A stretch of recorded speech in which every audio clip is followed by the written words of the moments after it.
Hello बच्चों, आज मैं आपको बीए सेकेंड ईयर में शिक्षा शास्त्र का फर्स्ट पेपर पढ़ाने जा रही हूँ, जिसमें जो हमारा आज का टॉपिक है वो है शिक्षा मनोविज्ञान की विधियाँ। ठीक है, इसमें मैंने आपको आत्मनिरीक्षण विधि, गाथा विधि ये बता दिया था। ठीक है, और हमारा प्रयोगात्मक विधि चल रहा था। तो इस प्रयोगात्मक विधि में आज मैं आपको चरण यानी स्टेप बताने वाली हूँ। तो चरण क्या होता है कि किसी भी चीज़ को यानी किसी भी उद्देश्य को प्राप्त करने के लिए हम जैसे सीढ़ियाँ चढ़ते हैं, वैसे हम उस उद्देश्य को प्राप्त करने के लिए स्टेप बाय स्टेप आगे बढ़ते हैं। तो प्रयोगात्मक विधि भी जब हम करते हैं, प्रयोग करते हैं, तो उसमें भी हम स्टेप बाय स्टेप ही आगे बढ़ते हैं। तो जो पहला हमारा स्टेप है वो है समस्या। अब हमें जिस चीज़ का प्रयोग करना है यानी जिस भी चीज़ का बारे में जानना है, यानी कि एक समस्या हम ले लेते हैं कि हमें उस चीज़ के बारे में प्रयोग करना है। ठीक है, दूसरा आ जाता है संबंधित साहित्य का अध्ययन। हमने उस समस्या को ले लिया, यानी हमने किसी भी एक समस्या को ले लिया और लेने के बाद अब उससे संबंधित जितनी भी जानकारियां हैं हम उनको एकत्र करना शुरू कर देते हैं। फिर आ जाता है उपकल्पना का निर्माण, यानी हाइपोथेसिस का निर्माण। तो इसमें क्या होता है, जो भी हमने समस्या ली फिर उसके बारे में जानकारी की, यानी कि इधर उधर से जांच किया। ठीक है, उसके बाद हम आ जाते हैं उपकल्पना, यानी कि हमारे दिमाग में बहुत सारे ऐसे विचार आते हैं कि हम उस समस्या का निवारण कैसे करें। ठीक है, तो एक आइडियाज़, दो आइडियाज़, तीन आइडियाज़, बहुत सारे आइडियाज़ हमारे दिमाग में आते हैं, जो बहुत सारे विचार हमारे दिमाग में आते हैं, ये कहलाता है हाइपोथेसिस। फिर आ जाता है चर यानी बहुत सारे जो हाइपोथेसिस हमारे दिमाग में आए हैं उनको हम ये निश्चित करते हैं कि हमें इस तरीके से वो कार्य करना है। ठीक है, फिर आते हैं न्यायादर्श यानी सैंपल पर। जो हमने उपकल्पना बनाई, चर का निर्माण किया, ठीक है, फिर उसके बाद हम उनमें से एक सैंपल यानी कि एक आइडियाज़ को ले लेते हैं और उसका प्रयोग करते हैं।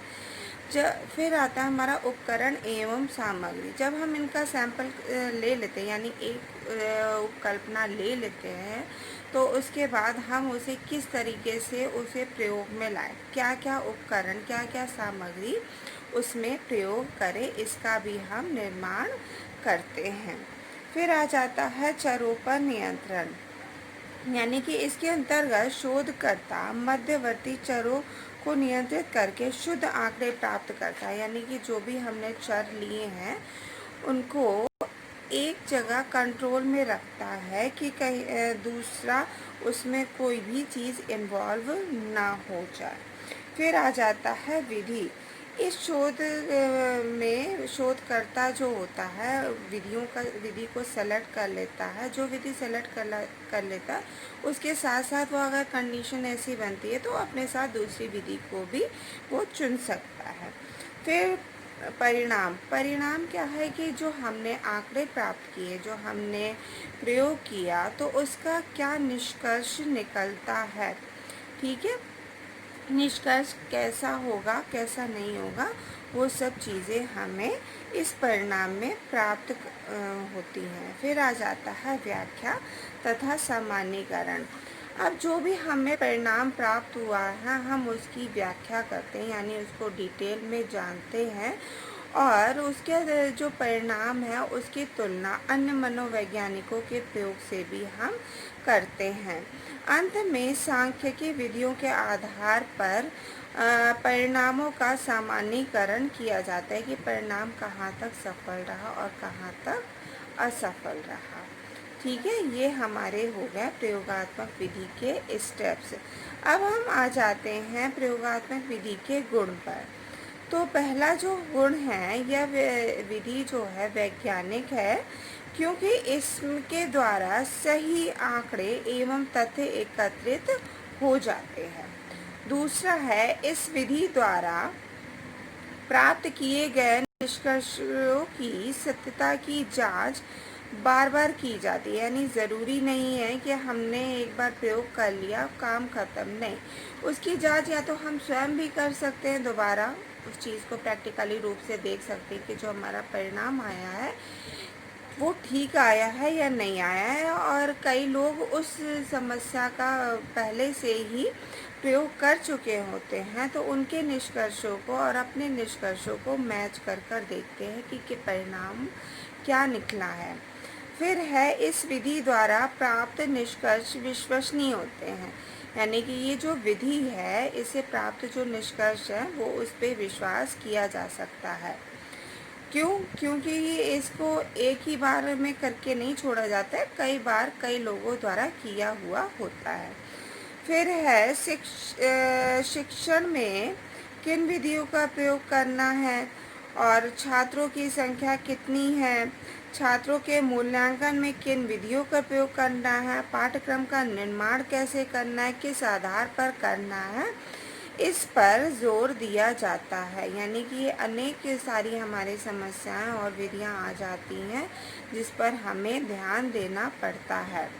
ठीक है, अब हम आ जाते हैं दोष पर। दोष क्या है? प्रयोग के लिए परिस्थिति का निर्माण चाहे जितना हो, लेकिन कहीं ना कहीं कुछ कमी या कृत्रिमता आ ही जाती है, जिससे कि थोड़ा सा जो उसका स्वभाव है वो परिवर्तित हो सकता है। फिर है, जिस व्यक्ति पर प्रयोग किया जाता है उसकी प्रयोग के प्रति रुचि नहीं है, तो वो उस प्रयोग को करने में कठिनाई उत्पन्न कर सकता है। यानी कि जैसे कि अगर हम प्रयोग कर रहे हैं, किसी व्यक्ति पर प्रयोग कर रहे हैं, लेकिन वो उस चीज़ में रुचि नहीं दिखा रहा, तो जितना भी हमारा निष्कर्ष निकलेगा वो हमारा गलत ही निकलेगा। फिर नेक्स्ट है, व्यक्ति की सभी मानसिक दशाओं पर नियंत्रण स्थापित करना संभव नहीं होता है। यानी कि बहुत सारी ऐसी चीज़ें होती हैं जिनको हम मनुष्य को या जानवर को कंट्रोल में नहीं रख सकते हैं, तो इस तरह से परिणाम भी थोड़ा सा गलत हो जाता है।